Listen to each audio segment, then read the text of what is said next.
कृष्ण कहते हैं, कर्म से भागा नहीं जा सकता, पर उसे स्वीकार किया जा सकता है। जिसने मौन में पीड़ा सही, वही धर्म की जड़ बन गया। आज की महाभारत कहानी के पात्र राजा पांडु। श्राप, त्याग और अधूरा पितृत्व से घिरा जीवन। महाभारत का सबसे दुखी राजा। महाभारत केवल कुरुक्षेत्र के युद्ध की कथा नहीं है, ये उन मनुष्यों की गाथा है जिनके जीवन निर्णयों, पश्चाताप और मौन पीड़ा से भरे थे। उन्हीं में एक अत्यंत करुण पात्र हैं राजा पांडु, जिनके नाम पर पांडव कहलाए, पर जो स्वयं कभी अपने पुत्रों को पिता बनकर जी न सके। जन्म और वंश की जटिल विरासत। पांडु का जन्म कुरुवंश में हुआ, पर उनका जन्म स्वयं में ही एक असामान्य परिस्थिति का परिणाम था। राजा विचित्रवीर्य की अकाल मृत्यु के बाद वंश की रक्षा के लिए नियोग प्रथा के अंतर्गत महर्षि वेदव्यास द्वारा रानियों अंबिका और अंबालिका से संतान उत्पन्न हुई। इसी प्रक्रिया से धृतराष्ट्र और पांडु का जन्म हुआ। पांडु जन्म से स्वस्थ और तेजस्वी थे, जबकि धृतराष्ट्र अंधे। यही अंतर आगे चलकर पूरे महाभारत का आधार बन गया। सिंहासन और अंतरात्मा का द्वंद्व। परंपरा के अनुसार अंधा व्यक्ति राजा नहीं बन सकता था, इसलिए राज्य की जिम्मेदारी पांडु को सौंपी गई। ये निर्णय राजनीतिक रूप से सही था, लेकिन मानवीय दृष्टि से जटिल। पांडु जानते थे कि धृतराष्ट्र की आंखें नहीं थीं, पर उनका मन, उनका अनुभव, उनकी वरिष्ठता सब था। राजा बनने के बाद भी पांडु के भीतर ये प्रश्न जीवित रहा कि क्या मैं सिंहासन का नैतिक अधिकारी हूँ। एक वीर शासक के रूप में राजा पांडु ने स्वयं को एक सक्षम और पराक्रमी शासक सिद्ध किया। उन्होंने अनेक युद्ध जीते, सीमाओं की रक्षा की और प्रजा का विश्वास अर्जित किया। इतिहास उन्हें एक वीर राजा के रूप में जानता है, पर उनके भीतर एक ऐसा मनुष्य था जो हमेशा स्वयं को अधूरा समझता रहा। विवाह और सामान्य सुख की कामना।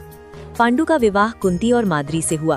कुंती बुद्धिमान, तेजस्वी और आत्मविश्वासी, माद्री सौम्य, सुंदर और भावनात्मक। इन दोनों के साथ पांडु ने पहली बार एक साधारण मनुष्य बनने का सपना देखा, पति बनने का, पिता बनने का। पर नियति ने उन्हें ये अधिकार नहीं दिया। शिकार और वो एक विनाशकारी क्षण। एक दिन शिकार के दौरान पांडु ने जंगल में एक हिरण पर तीर चलाया, पर वो हिरण वास्तव में एक ऋषि थे जो प्रेम क्षण में रूपांतरित हुए थे। मरणासन्न अवस्था में ऋषि ने पांडु को श्राप दिया, जिस क्षण तुम दाम्पत्य सुख भोगोगे, उसी क्षण तुम्हारी मृत्यु होगी। ये श्राप केवल मृत्यु का नहीं था, ये पांडु के पौरुष, उनकी पितृत्व की इच्छा और उनके मानवीय अधिकार का अंत था। सिंहासन त्याग और आत्मदंड। श्राप के बाद पांडु ने सिंहासन छोड़ दिया। उन्होंने इसे तपस्या कहा, पर भीतर ये अपराध बोध से उपजा पलायन था। वे कुंती और माद्री को लेकर वन चले गए। राजा से वनवासी बनना सरल था, पर पति होकर पति न रह पाना सबसे कठिन। पांडु स्वयं को दोषी मानते थे, न केवल ऋषि की मृत्यु का, बल्कि अपनी पत्नियों के अधूरे जीवन का भी। कुंती का रहस्य और देवपुत्रों का जन्म। कुंती के पास एक दिव्य मंत्र था, जिससे वे देवताओं का आह्वान कर सकती थी।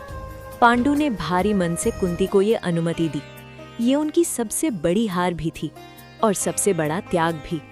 यहीं से जन्म हुआ युधिष्ठिर, भीम और अर्जुन का।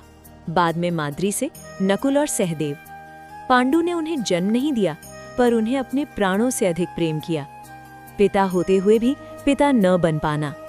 पांडु अपने पुत्रों को दूर से देखते थे, उन्हें सिखाते, मार्गदर्शन देते, पर कभी उन्हें गोद में उठाकर मेरा बेटा नहीं कह सके। ये मौन पीड़ा किसी भी युद्ध से अधिक कठोर थी। श्राप की पूर्णता और मृत्यु। एक दिन वर्षों के संयम के बाद पांडु स्वयं को रोक न सके। माद्री के साथ वो क्षण आया और उसी क्षण श्राप ने अपना पूर्ण रूप ले लिया। पांडु की मृत्यु हुई, माद्री ने सती होकर प्राण त्याग दिए। 5 बालकों के साथ कुंती हस्तिनापुर लौट आईं, एक मां बनकर, एक विधवा नहीं। पांडु की विरासत, एक मौन बलिदान। पांडव युद्ध में नहीं मरे, वे राजनीति में नहीं हारे, वे अपनी ही कर्म और नियति के भार से टूटे। उनका जीवन सिखाता है कि कभी-कभी सबसे बड़े योद्धा सबसे शांत पीड़ा सहते हैं। पांडव उनके पुत्र कहलाए, पर पांडु स्वयं एक अधूरी कथा बनकर रह गए।